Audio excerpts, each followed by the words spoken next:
नमस्कार साथियों, स्वागत आप सभी का आज की इस वीडियो में।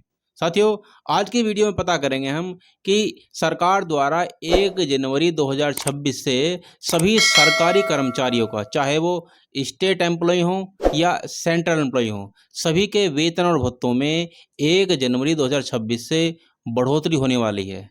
और उस वृद्धि के लिए सरकार द्वारा एक कमेटी भी गठित कर दी गई है। उस कमेटी गठित होने के पश्चात सभी सरकारी कर्मचारियों के वेतन और भत्तों में लगभग कितना बढ़ोतरी होनी तय है और कितना ज़्यादा संभावना है, आज की इस वीडियो में पता करेंगे कि सभी जितने भी हमारे कर्मचारी हैं, बेचारे हमारे पुलिस विभाग के कर्मचारी हैं और हमारे जितने भी जो फौजी भाई हैं, जो दिन रात हमारे देश की सेवा करते रहते हैं, हमारे शिक्षक हैं, जितने भी कर्मचारी हैं, सभी लोगों को यह हमेशा ही लालसा रहती है कि हमारे जो वेतन भत्तों में बढ़ोतरी हो। और सभी को यह अब अपने मन में इतना भी सब लोग सोचते हैं कि भी हम लोगों के वेतन में भी धीरे धीरे बढ़ोतरी हो। तो 1 जनवरी 2026 से सरकार लगभग किसकी सैलरी कितना बढ़ जाएगी, इसमें हम आपको इस वीडियो में जानकारी देंगे। साथियों, वीडियो में बने रहिएगा। आज हम एक पीपीटी के माध्यम से आपको बताएंगे कि जो 10 साल पहले यानी 1 जनवरी 2016 को जो वेतन और भत्तों में सरकारी कर्मचारियों की वृद्धि हुई थी, उसमें कितना वेतन में वृद्धि हुई थी और 1 जनवरी 2026 से जो वेतन वृद्धि होने वाली है, उसमें अनुमानतः कितना वेतन वृद्धि हो सकती है। ज़्यादातर यूट्यूब चैनल पर या सोशल मीडिया के माध्यम से यह बताया जा रहा है कि इतना वेतन वृद्धि हो जाएगी या इतने, यानी अपने अनुसार सब लोग अपना अंदाज़ा लगा रहे हैं कि कितना वेतन वृद्धि हो सकती है। आज हम आपको कम से कम यानी मिनिमम कितना वेतन वृद्धि होगी और जिसका 99% लगभग संभावना है कि इतना वृद्धि तो हो ही जाएगी। तो इस वीडियो में बने रहिएगा और हम पीपीटी के माध्यम से आपको बताने वाले हैं कि 7th पे कमीशन में और जो अब हमारा 8th पे कमीशन जो 1 जनवरी 2026 से लागू होने वाला है, उसमें लगभग हमारी जो वेतन वृद्धि है वो कितनी बढ़ जाएगी। साथियों, 8th पे कमीशन का जो फिटमेंट फैक्टर है, उसका कैलकुलेशन इस प्रकार से होगा। जो हमारे बेसिक पे है उसे हम 100% यानी 100% मानते हैं और जो हमारे 1 जनवरी 2026 को जो बेसिक पे है वो हमारा 100% तो हमारा बेसिक पे रहेगा। उसमें हमारा जो डीए है वो हमारा 61% हो जाएगा, क्योंकि 55% हमारा इस समय है।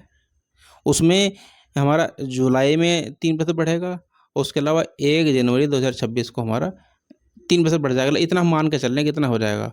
तो कुल मिलाकर के हमारा जो 61% हमारा ये बनता है, इसमें हमारा 100% हमारा बेसिक पे मिला करके कुल जो हमारा बनता है ये फैक्टर, वो 161% बन जाता है। ये 161% बनने के पश्चात हमारा अब जो 7th पे कमीशन में जो हमारी वृद्धि हुई थी, वो हुई थी 14.3% की। और हमारे जो 8th पे कमीशन में जो वृद्धि होगी, वो हम आपको बताने वाले हैं कि मिनिमम कितनी वृद्धि हो सकती है। हम आपको एक्स्ट्रा ज़्यादा नहीं बताएँगे, जितना वास्तव में हो सकती है उतना ही आपको बता कर के चलेंगे। जो 7th पे कमीशन में जो वृद्धि हुई थी, वो हुई थी 14.3% की और ये जो वृद्धि हुई थी, ये 161% पे नहीं होती, बल्कि उस समय जो हमारा जो डीए है, वो डीए हमारा दो 125% बढ़ चुका था। जबकि इस समय हमारा है 61%। उस समय 125 था, इस समय 61% है। यानी कि 125 तो हमारा डीए ही उस समय बढ़ गया था और प्लस में हमारा 100% बेसिक पे मिला करके जो हमारा उस समय कुल बना था, वो बना था 225%। यानी कि 225% पे हमें 14.3% की वृद्धि हुई थी सेवंथ पे इक्वेशन में, जो हमें 1 जनवरी 2016 से मिल रहा है इस समय। और जो हमारे 8th पे कमीशन में जो हमें मिलने वाली वृद्धि है, वो मिलेगी 161% पे। तो इस आधार पर हम बता सकते हैं, यह है अनुमान लगा सकते हैं कि हमारा जो 161% पे जो हमारी जो वेतन वृद्धि होगी, वो 7th पे कमीशन के अनुसार ज़्यादा होगी, क्योंकि यहाँ पर हमारा जो अनुमान से जो हमारा कैलकुलेशन है, वो ज़्यादा बन रही है। 8th पे कमीशन में हमारी जो वृद्धि है वो 14.3% ना होकर के 17-18% लगभग इतना हो सकती है। लेकिन हम ज़्यादा ना जानकारी करके, ज़्यादा ना बता करके आपको केवल मिनिमम यानी जितनी लगभग वृद्धि हो सकती है उतना ही लेकर के चल रहे हैं, और जितना वृद्धि हमारी सेल्स पे कमीशन में हुई थी उतना ही लेकर के हम यदि मान कर चलते हैं कि इतनी यदि मेरी वृद्धि होती है एड पे कमीशन में, तो कितना होती है? यानी कि 161% उसमें गुणा करेंगे हम 14.3% की। तो 161 में हम 14.3% की गुणा करेंगे तो इसमें 184% हो जाएगा, यानी कि 1.84 1.84 का इसमें फिटमेंट फैक्टर हमारा बनता है। यानी कि हमारा मूल वेतन 1 जनवरी 2026 को जितना होगा, उसमें हम 1.84 की मल्टीप्लाई करके जितना हमारा वेतन बनेगा, वही हमारा 1 जनवरी 2026 को मूल वेतन होगा। और हम आगे इसमें बताएँगे आपको कि हमारा जो सेल्स पे कमीशन में यानी 1 जनवरी 2026 को जितना मूल वेतन था, 1 जनवरी 2016 को 1 जनवरी 2016 को हमारा जितना मूल वेतन था, हमारा 8 पे कमीशन के आधार पर 1 जनवरी 2026 को उस मूल वेतन के आधार पर कितना हमारा वेतन हो जाएगा। इसमें जो गवर्नमेंट जो पुराने जो कर्मचारी हमारे लगे हुए हैं, उनका इंक्रीमेंट लगा करके ज़्यादा बन रहा है मूल वेतन, लेकिन हम सेवंथ पे कमीशन का जो मूल वेतन है, उसी को आधार बना करके आपको बताएँगे। यानी इसमें हम सबसे पहले लेवल 1 पे है 18,000 यदि किसी की पे है हमारा, और तो उसका हमारा 1.84 से मल्टीप्लाई करते हैं, तो उसका 8 पे कमीशन पे हो जाएगा 33,100, और इसमें भी हमारा एचआरए प्लस अदर अलाउंसेस जुड़ा हुआ है। यानी कि जो हमारा मूल वेतन है वो केवल 33,100 नहीं होगा, उसमें एचआरए और अदर अलाउंसेस जोड़ करके जो हमारा वेतन बनेगा, वे हमारे खाते में आएगा। इसी तरह हम लेवल 2 पे जो हमारा सेवंथ पे कमीशन के आधार पर जो वेतन है 19,900, उसमें हम 1.84 से मल्टीप्लाई करते हैं, तो 8th पे कमीशन के आधार पर जो हमारा मूल वेतन बनता है, वो बनता है 36,600। जैसे हमारा 18,000 में मूल वेतन बनता था 33,100, तो 19,009 पे जो हमारा मूल वेतन बनेगा 8th पे कमीशन के आधार पर, वो बनेगा 36,600, और ये 36,600 में भी हमारा एचआरए प्लस अलाउंसेस ये जुड़ा हुआ होगा, यानी कि इनको जोड़ करके हमारा जो मूल वेतन बनेगा वही हमारे खाते में आएगा। इसके पश्चात हम जो लेवल नंबर 3 पे है, इसमें 21,700 हमारा जो सेवंथ पे कमीशन का जो मूल वेतन होगा, उसका जो बनेगा 39,900 बनेगा। इसी आधार पर 25,500 होगा, तो उसका बनेगा 46,900।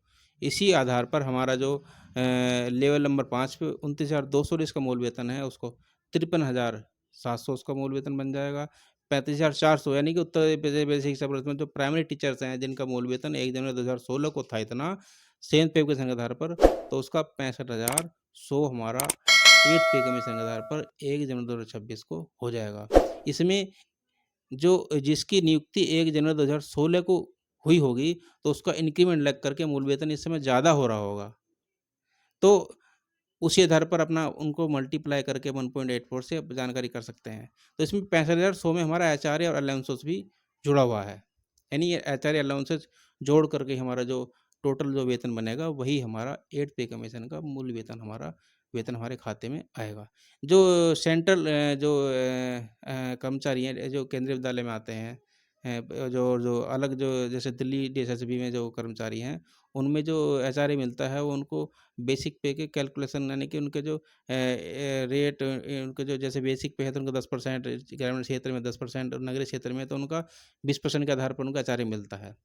जबकि उत्तर प्रदेश बेसिक शिक्षा परिषद में ज़्यादा नहीं मिलता, कम मिलता है। ऐसे यदि किसी के 44,900 किसी का मूल वेतन है, तो उनका हो जाएगा 8 पे वेतन के आधार पर जो मूल वेतन हो जाएगा, वो हो जाएगा 62,600। ये 44,900 जो मूल वेतन है, ये जूनियर टीचर्स का है, जो हमारे बेसिक शिक्षा परिषद में है। ऐसे ही इस आधार पर हमारा आगे पता कर सकते हैं, जिसका वेतन हमारा 37,600 होगा, तो उसका जो मूल वेतन हो जाएगा, वो हो जाएगा 47,500, और लेवल नंबर 9 पर जिसका मूल वेतन 53,100 होगा, उसको हो जाएगा 97,700। लेवल नंबर 10 पर 56,200 जिसका मूल वेतन है, उसको हो जाएगा 1,03,200। लेवल नंबर 11 पर 60,700 जिसका मूल वेतन है 1,24,500। सेवंथ कमीशन के आधार पर लेवल नंबर 12 78,800 जिसका है, उसका 1,44,900। 13 नंबर पे 1,18,500 इसका मूल वेतन है, उसका 2,18,000 रुपये हो जाएगा। 1,13,31,000 इसका हो जाएगा 2,41,000, 1,04,200 हो जाएगा 2,65,300। इसी तरह 15 नंबर पे 1,62,200 इसका मूल वेतन है, उसका 3,65,200 रुपये हो जाएगा। इसी आधार पर 16 नंबर पे 2,05,400 इसका है, उसका 3,77,900 रुपये हो जाएगा। जिसका मूल वेतन 2,25,000 रुपये है, उसका 4,14,900 रुपये हो जाएगा। और इसका 2,50,000 रुपये मूल वेतन है, उसका हो जाएगा 4,60,000 प्लस इसमें एचआरए अलाउंसेस जुड़ा हुआ है। ये जो हमने आपको जितनी भी सारणी टेबलेशन हमने आपको बताया है, ये केवल मूल वेतन जो हमारा जो न्यू कर्मचारी जो जिसकी जॉइनिंग होगी उसका इतना वेतन हो जाएगा। लेकिन जो जब से हम नौकरी कर रहे हैं उसके अलावा हमारा इंक्रीमेंट भी लगे हैं, उसमें हमारा यानी जितना भी जिसका भी जो मूल वेतन होगा उसमें हम यानी किसी का यदि हमारा जो मूल वेतन है वो हम मान कर के चलते हैं, यदि किसी का मूल वेतन है वो 1,00,000 रुपये है, यानी किसी का मूल वेतन है वो मान के चलते हैं किसी का 1,00,000 रुपये है, तो उसमें हम 1.84 से मल्टीप्लाई करते हैं, तो उसके बाद जो वेतन बनेगा वही उसको मूल वेतन होगा। यानी कि जब से उसकी जॉब लगी है उसके बाद उसका जो इंक्रीमेंट भी लगे हैं तो उसका वही उसका उसमें 1.84 से मल्टीप्लाई कर लेंगे तो वही उसका मूल वेतन होगा। तो साथियों, आज की आपकी वीडियो कैसी लगी? इस वीडियो को लाइक ज़रूर करिएगा और कमेंट करके ज़रूर बताइएगा कि ये जो हमने फीडबैक फैक्टर आपको बताया है, इसके आधार पर जो हमारी गणना है ये आपको कैसी लगी। उस वीडियो को लाइक ज़रूर करिएगा और अपने दोस्तों के साथ शेयर करके बताइएगा कि आपको हमारी वीडियो कैसे लगी। सभी साथियों को नमस्कार।